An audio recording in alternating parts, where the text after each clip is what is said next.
Hey you guys, welcome back to my channel. I hope that you guys have been tuned into the last few videos that I uploaded, and I just wanted to catch you guys up on 32 and rolling into 33. You guys know Aries season is approaching, and you guys know how I feel about my birthday every single year.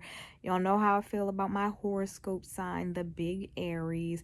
So typically I would have been in full-blown birthday mode, birthday preparation. I would have been excited. I probably would have been showing you all birthday vlogs and birthday shoes and birthday dresses and plans and whatever else. But this year, unfortunately, it's a little bit different. If you guys did watch my last two videos, you will see that I lost my grandmother last week. And I posted my last Thanksgiving with her and my last Christmas with her, two separate vlogs that basically depicted dementia in its full-blown raw and uncut state, and hospice, my grandmother at her end of life, me caregiving for her as her primary caretaker, and just showing you guys kind of like what I've been going through. So I just want to catch y'all up on life. So yeah, stay tuned. All right, so I'm gonna start off by doing a little recap of what I've been going through, and then I'm gonna roll into like 32, what that was like, what I learned, and then 33, how I plan on maneuvering and handling this big, beautiful year. Okay, so let's start off with what I've been going through. So, as you guys know, I'm pretty sure I've mentioned it multiple times in my weekend vlogs that my grandmother has had dementia since 2020. She got diagnosed in 2020. It was not shocking. It actually runs in my family. A lot of my family members prior to her on her side have had Alzheimer's. So dementia, I believe there's like 6 or 7 different types. There's like vascular dementia, Lewy body dementia, Alzheimer's, Parkinson's. There's a whole bunch of different types of dementia. I did a whole bunch of research on it, obviously, because I was caring for my grandmother and there was a lot I needed to know and learn and understand. You guys can look into it on your own if you would like to, but anyway, she was diagnosed in 2020. Now, lucky for her, I do want to make this clear that everyone's experience with dementia is very different. Some people decline a lot quicker, some people decline a lot slower, some people are able to eat, drink, talk up until the end, some people are bedridden very quickly. Like, it all depends. But lucky for my grandmother, she was able to maintain for quite some time. And I attribute that to her being intelligent and her always being like self-sufficient and active. So even before dementia, she would always like walk. She was always in exercise classes at the senior center. She was always doing crossword puzzles, reading. She'd read the newspaper every day. So she was always like exercising her brain and her body, and that really helps to kind of like prolong things. So I think that was a part of the reason why she didn't decline so quickly.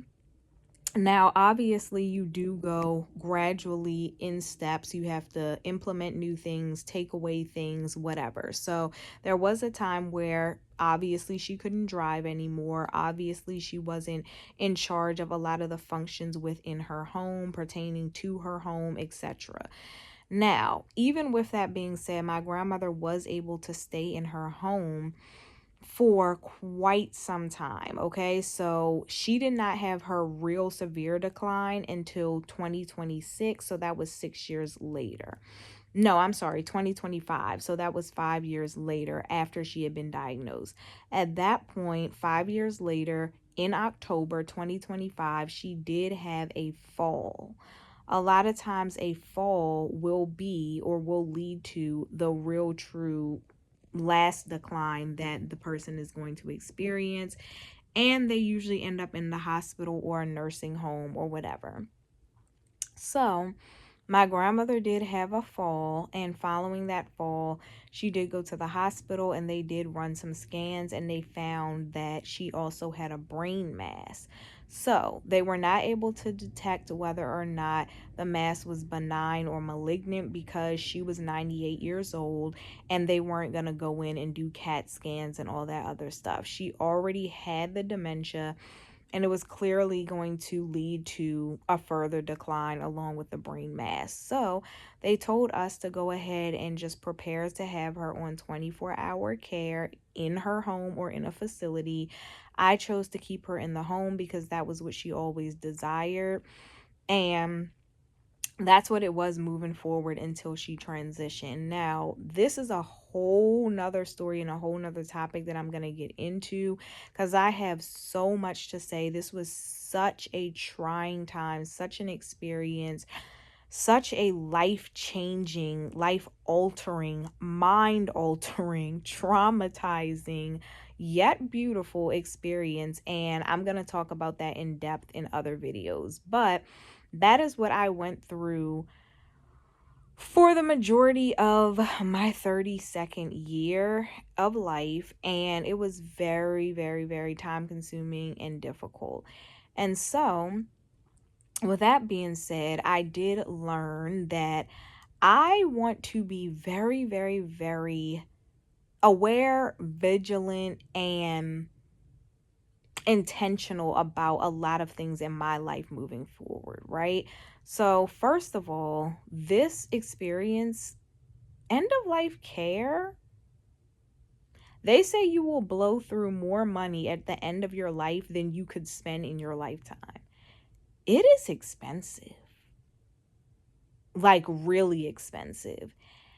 And I think that everyone needs to start saving immediately in order to pay for that, okay? So that's one thing that I have on my radar, like preparation for life, retirement, getting older, planning, estate planning, getting your assets and affairs in order. It's very important.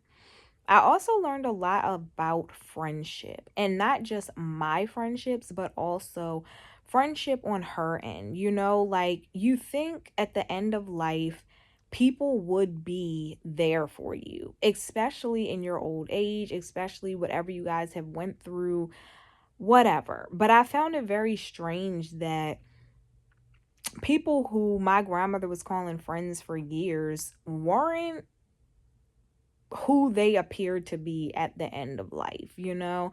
And I think that's so unfortunate because obviously she had outlived a lot of her friends, but for the ones that were still there, I just thought that was kind of messed up that she got to the point that she was.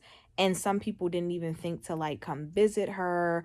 There was a lot of issues with a lot of things. And like I said, I will talk about that in another video. But I really got a better understanding of what friendship means and what it should look like and what I expect from it. And then also just like the trust. Like at the end of life, how are your friends, the people that you thought that loved you and could trust you, how are they going to show up for you? Like it just put a lot of things into perspective for me. I also had some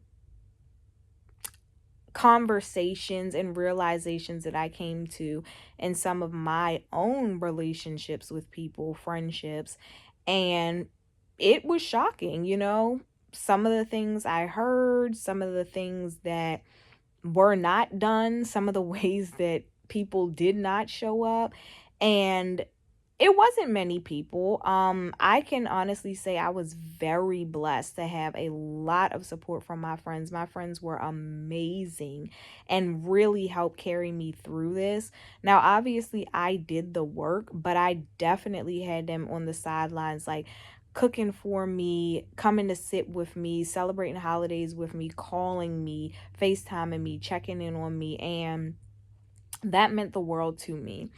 However, nothing is perfect. And of course, there was a very small population of people that really shocked me. And like I said, the way they didn't show up and the conversations had.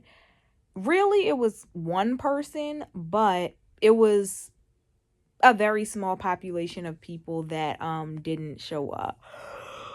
So that was very hurtful to me because when I look at friendship, I don't play about that. You know, like my loyalty is deep. And I have a lot of people in my circle, and I really, really, really, really pride myself on balancing all of those people and all of their issues and all of their ups and downs. And so when I see that the desire, not only that it's not done, but the desire to not be there for me is real and strong and in my face, that's a hard pill to swallow, you know? And that's something that I am navigating and being very aware of moving forward, okay? Now, 32 outside of that experience and what I learned, I would say it was a very tumultuous year. I had great highs and then I had pretty low lows, you know, and it was a lot of things like back to back to back. It was just like getting slammed. And I looked around me and I saw my friends getting slammed too. So I don't know what that was all about. I know they say that if you believe in this stuff, it was the year of the snake. So apparently it was a bad year for everyone. And it also signified a lot of like endings. So like a lot of people were ending relationships and marriages, a lot of friendships ended, co-workers, businesses failing, whatever. It was just like a lot of catastrophe and loss, and I could see that. Um I was enamored at what I had gone through because I typically have beautiful years of life. And I'm not going to say I never have a hard time, but I certainly do have way more good than bad occur in my life all the time since the time I was born. So this was very different for me. It was very eye opening because it was so many different avenues that I was experiencing things that I hadn't before. So I found myself in a constant state of learning as well. Like I was constantly like trying to fix this, trying to learn that, trying to help myself here, trying to be self-sufficient there, trying to save some money here. So it was like a year of like real work and like research and like just trying to do things on my own, stay on top of things, save myself some money here. Um it was just a lot. It was a lot. Like 32, a lot occurred. In 1 year, a lot occurred. And thank God I was able to make it out. But it was a year, okay? Another thing that I will say that really stood out about this year, and once again, you know, going back to the year of the snake and how you know that signifies or represents loss of certain friendships or people around you. I had two odd things happen to me this year. So, actually it was more than two, but these are the two I'm going to talk about.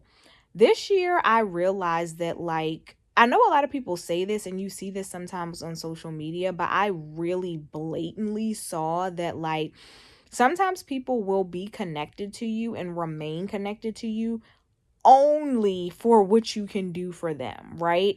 And it doesn't even have to be that deep. Like, it doesn't have to be like, oh, I'm only connected to her because she sells wigs and I love getting a discount. It don't even have to be that deep. It could be like, I only want to remain connected to this person because I know they will do what I want, or they'll come out when I want them to come out, or there'll be another body at my birthday, or if I'm having something, I know this person will show up. It doesn't have to be anything like wild. You know what I mean? It could just be the person wants you around because they know that you're going to move and shake how they want you to.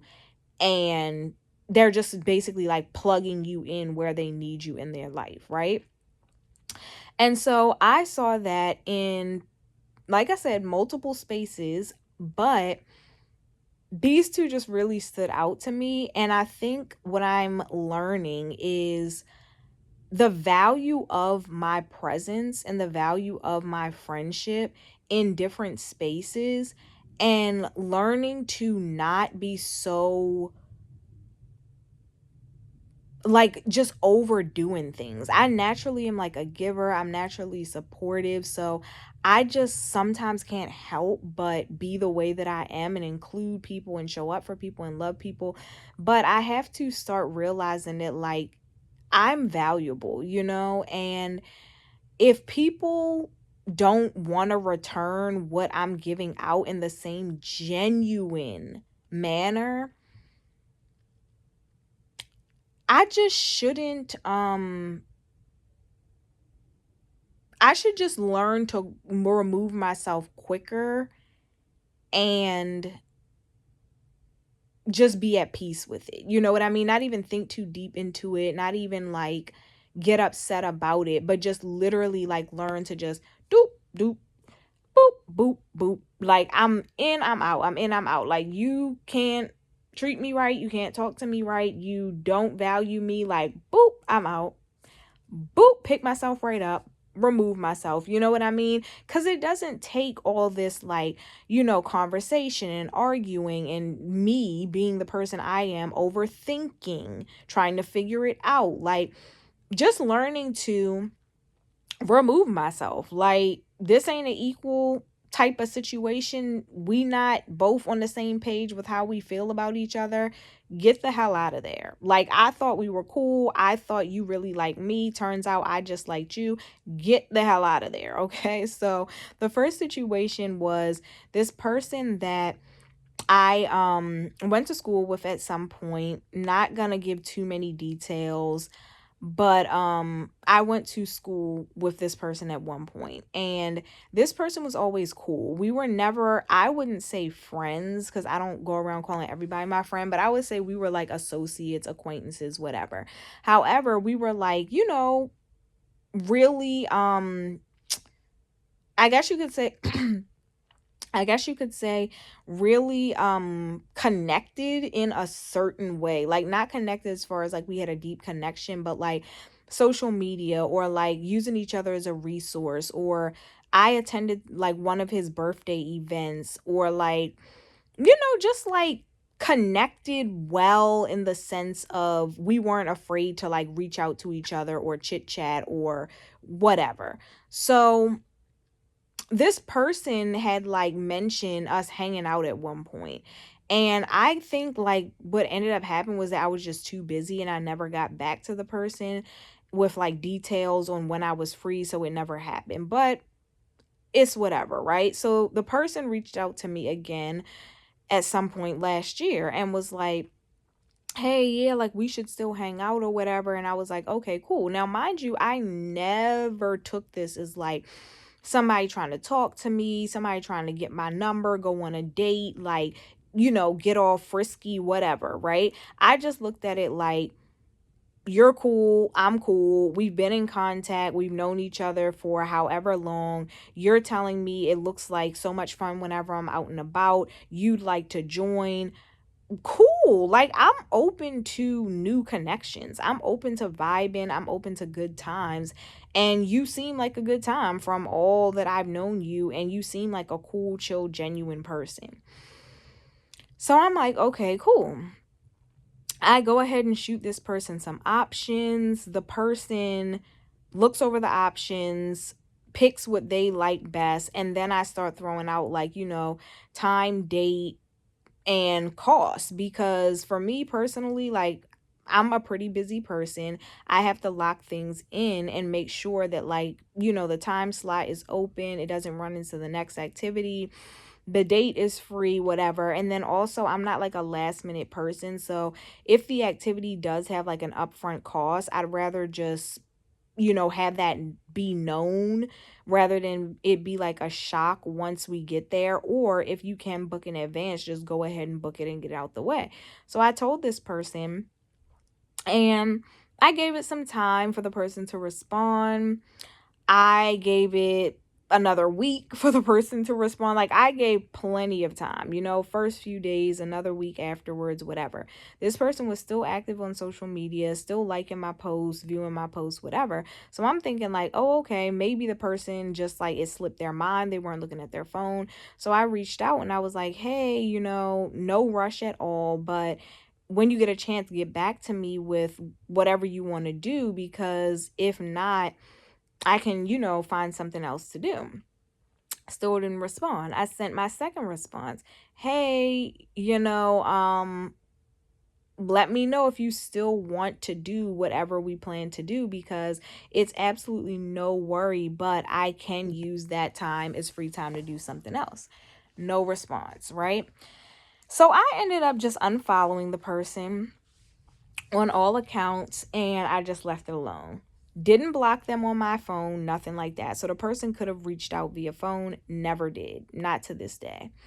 And I just find stuff like that to be so strange, because it's like, you know, this person had just vented to me, I'd say like maybe 2 to 3 weeks prior to this event. I had vented to this person prior. I had asked this person for advice prior.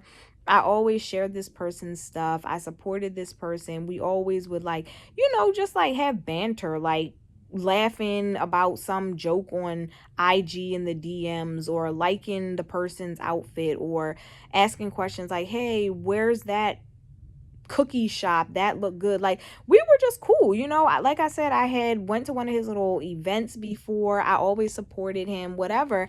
And I just thought it was so strange that, like, after us knowing each other for years, having our conversation and dialogue, linking up here and there, you being the one saying that you wanted to hang out, and I sit here and put all this together and then reach out to you, and you're just like, yeah, I'm not gonna respond, like, at all. In fact, even after you go ahead about your business and unfollow me, I'm still not gonna respond. There will be no sorry, there will be no explanation. Like, I'm just gonna ignore you forever, and that's it. And I don't know. I think that we're coming to a really, or we have come to a really strange place in the world where, like, people would rather just go ghost, no communication, and be like okay with that. Somehow it validates them. But whole time, like, you're losing great connections. Like, I believe I was an asset to this person, and I also believe this person was an asset to me. And I just think it's super weird that people are more willing to just be like, yeah, I'm just gonna say F it, not knowing when you would need the person in the future, not even like honoring the acquaintance or friendship that you had enough to say something or give some explanation. Like, I don't know. People are just like really, really strange when it comes to valuing people. Like, they're so quick to just disregard. It's almost like if you don't hold like a real true form of significance in their life, like almost like a significant other or like a child, they don't care about you at all. Like, they are fine with cutting you off. They are fine with like never explaining what the issue was. They're just like out of there, like easy to disregard, easy to throw away. And I think that's just strange, you know. Instead of saying like, hey, I decided I didn't want to go anymore, but thanks for the invite, or hey, I think that activity is actually a little bit too expensive, I'm gonna pass. Like, you just rather just not say nothing ever again. Like, what? So I thought that was weird, but I left it alone. Then I had another person who I thought was a good friend of mine. We had met a few years prior. This person was, you know, welcomed into the circle. Like, I invited this person to my birthdays. I invited this person out all the time. This person invited me out. We showed a lot of support and love to each other. And I was really, you know, for the most part, enjoying the friendship. Like, I didn't think there was any issues.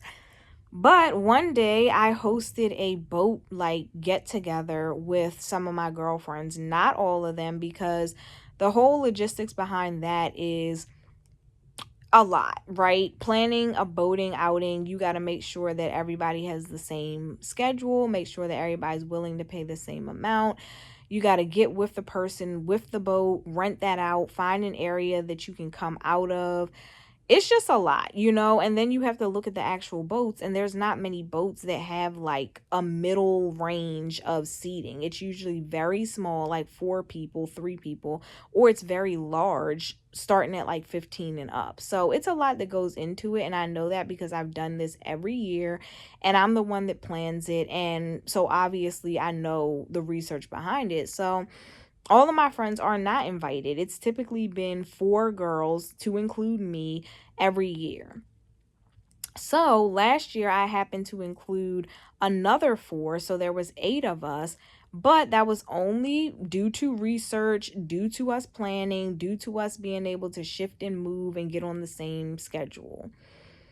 Once again, all of my female friends were not there, even still, right? This was 3 of my friends, I think, and then one of my friends invited her friends. So, anyway, needless to say, this person that I thought was my friend ended up like dogging me out on their stories. And it wasn't until I read it and realized that she was talking about me. And I reached out, you know, very mature and with no beef, because I didn't even know she was upset. And I'm like, hey, you know, were you upset about this? I was met with rude responses, kind of like shoving me off, shooing me away, not really wanting to be bothered. Then I tried to have a phone conversation. I tried to explain. I tried to offer including her the next year. She wasn't having it. And so that friendship went out the drain, down the drain, out the window. And I think to this day that just shocks me, because I'm like, I thought what we had going was great. I didn't know that you not being included in one event was gonna make you go berserk and start calling me all these names and referring to me as if I was like this horrible fake person, when that was never the case. So, once again, it goes back to people just being super okay with just dropping people with no explanation and no real like conversation or understanding behind it. And I say all of that to say that I would have probably continued to ask questions and fight for it at some point, but I'm trying to let go of this. Like, it is a form of anxiety where you feel like you just have to have all of these answers. You just have to have all this closure. You're always wondering, was it you? What could you have done better? Was this really petty? Like, you just get in your head. And I think that I'm coming into a point at 33, which is coming up, where I know myself. I know the value I hold. I know the value that I bring to people around me. I know I'm a good person. I know I'm a genuine person. Now, can I say that maybe sometimes I don't rub people the wrong way, or maybe what I think my intentions are not translated the same way to other people? Sure. Can I say that maybe when someone's feelings are hurt, they may react a certain way? And do I have grace for them? Sure. However, I think that I'm really learning to walk into a space where if you feel like I've done something to wrong you, but you aren't willing to discuss it, like I said, boop, remove myself. Because what I don't need to do is spend so much time and energy stressing, worrying, trying to figure out what I did without you wanting to say what I did, and then trying to mend everything and piece everything back together myself because you have no interest. I'm not doing that anymore, okay? Like, if people want to act crazy, they can act crazy, and I'll just keep it moving, all right? So that is to start off things that I'm not doing at 33, right? Like, I don't want the stress anymore, the tension anymore. I believe that life just continues to get more and more intricate and deep, and I don't want to see myself at like 43 being like, "Oh, I'm still here trying to chase after people and figure out why they're being weird." Like, no. Like, learn to just remove yourself, let that go, let people be who they are, and keep it moving, okay? So that's one thing I want to do rolling into 33. Another thing is I just want like true real friendships and people around me that actually like me. Like, not because I'm pressuring them to, not because I'm doing something for them that they can benefit from, not because they want me around just to make it look like they have more friends, not for any other reason. Do not keep me around you unless you like me. Period. Like, please like me, please love me, and please only have me around you if that's the case. Any other reason why you might want to stay in contact with me or want to stay hanging out with me or want to stay hanging around me, please dead it. Like, it's okay. Even if we have history, even if you're like, oh no, like we've been friends since we were 13 and I just can't. No, let go of it, because I do not want to be feeling like I'm amongst people that I'm pulling their teeth in order for them to do friend shit, right? Like, you like me, right? If you like me, you should be doing this happily because you want to, you know? And I just don't want no forced connections. I don't want to keep on having sit downs and conversations and all this stuff about like what you're doing and why you're doing it and trying to figure out why you're being weird and trying to justify it and playing it over and over in my head and trying to think, well, would I do that?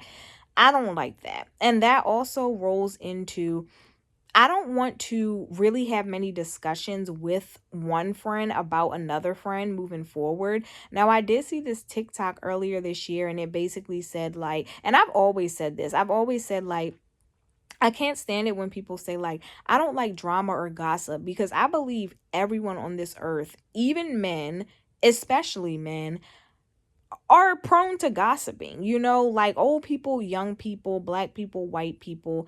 You will gossip to a certain extent with someone, right? And I think it's natural. I really think it's in nature for friends to discuss things about other friends with their friends, right? Now, I'm not talking about you discussing somebody's personal business. I'm not talking about you dragging someone or talking bad about them.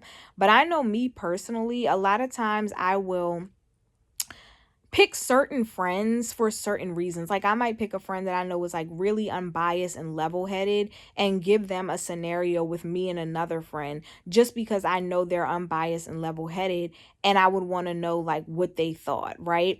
Or I'll give another friend a scenario just knowing that he or she knows me and the person well, and they can look at my personality and the person's personality and determine like who was kind of in the wrong or who was in the right, or give feedback on both ends, right? So I like to do that periodically because I do feel like it helps me. Like, it's kind of hard to ask like a therapist something about a friend that they don't even know, or run it past a coworker, but your coworker doesn't even know the dynamics of your friendship or you outside of the office, right? So I like to do that. But I think this, like, in my 33rd year, I'm going to try my very hardest to not do that. And I'm not going to say I won't do it at all, because like I said, I still see the benefits, especially if it's a friend that knows both parties and they're unbiased. But I don't want to make it a habit or do it as much anymore, because I feel like it leaves room for that friend that you're getting advice from to then look at the other friend in a bad light, which I don't want to be doing. Or it gives an open door for them to gossip, right? And maybe put words in your mouth that you didn't say, or, just it leaves open too much room for messiness, and I don't want to do that anymore. Like, I feel like I'm a big girl, a big grown girl, and if I need advice on certain things or someone, I should go about it in a different way. And it isn't because I've like gotten in trouble or somebody got offended by something or something came back to me. Like, it's none of that. I just want to be a better person. And I feel like that's something that I could work on to be a better me and to be a better friend, is to just not like have certain conversations about certain things to other people just to get like feedback or an opinion or have my opinion validated or whatever, right? So that's something that I want to work on. And overall, I really think that 32, I was not able to really take care of myself and pour into myself. Now, don't get me wrong, I did take some amazing trips. I was able to do a little bit of self-care here and there, but it wiped me out. Like 32 took so much out of me that it's like 33, I have to pour into myself. So I was telling one of my friends, like, I used to take such good care of my hair. Like, my hair was flourishing. I would always put my hair mask in. I was known to deep condition overnight every time I washed my hair. My hair was always oiled up. Like, I just was doing my big one. And I have not done that in years. Like, I'm going to say, like, since the pandemic, I have not really tended to my hair. Now, yes, I've like gotten my trims. Yes, I have, gotten it done. Yes, I've done a few deep conditioning, but not anywhere near where I used to be. And I feel like I just want to pour more into myself, not only because of all that I've gone through recently, but also because I feel like I felt better then. I feel like taking the time to really like pamper myself, give myself a nice rub down with some oil, you know, kick my feet up, vibe. Like, that stuff made me feel so much prettier and happier. And I feel like now all I do is like go, go, go, go, go, work, work, work, work, work. And that takes a toll on you, you know? I just need to free up some more space and time to like woo sa and see what type of benefits that brings to my life, okay? And lastly, rolling into 33, I am going to be back on my therapy vibes because I am going to need grief therapy to help me get through the passing of my grandmother. So I'm really interested in that because it sounds really good. And actually, my mentor was telling me today that you can do like group therapy for grieving. I did not know that, but that sounds really beneficial because it's almost like AA, where there's a lot of like alcoholics or drug users, and they all have that in common, so they can kind of like walk through it with each other and support each other. And then in grief, it's kind of similar. Like, we've all lost someone, we're all going through the motions, and to have somebody support you, I think that sounds really good. But I could also see how it could be overwhelming, because if you're trying to handle your own grief and then you're also trying to support someone else's grief, is already a crazy thing by itself. So it could be pretty difficult to try and be there for the other person or people as well. So I think I'm going to just start off with the single group grief therapy for myself. And I'm excited to share with you guys, just like I shared some remnants when I was in therapy when I was 31, I think. And just chat about it. I'm a huge advocate for healing and therapy. You guys know that. That's like a huge part of my channel. So any of the goods that I can get and bring back to y'all and motivate y'all to also be healing and working on yourself, then I'm here for it. But yeah, I'm looking for 33 to be an amazingly blessed year. Self-care, lots of love, and genuine people around me. And me just working on becoming and bettering Peace Jones, the ultimate Peace Jones. Alrighty, you guys, I will chat with you later. And like I said, in due time, I do plan on picking up my weekend vlogs again, so stay tuned for that. All right, peace.